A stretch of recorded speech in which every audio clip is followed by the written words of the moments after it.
Praise the lord. కీర్తనల గ్రంథము 37వ అధ్యాయం 5వ వచనం.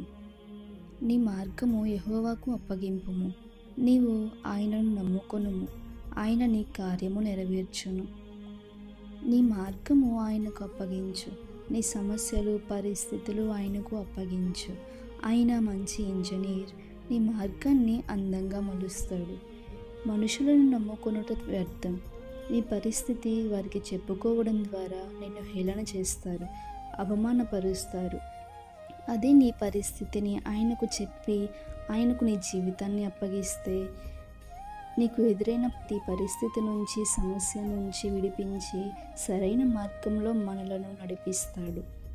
దేవునికి మన జీవితాన్ని అప్పగిస్తే ఆయన అంతము వరకు మన చేయి విడిచిపెట్టగా మనతో ఉండి మనలను నడిపిస్తాడు. మన జీవితాన్ని దేవుడికి అప్పగించుకుందాం.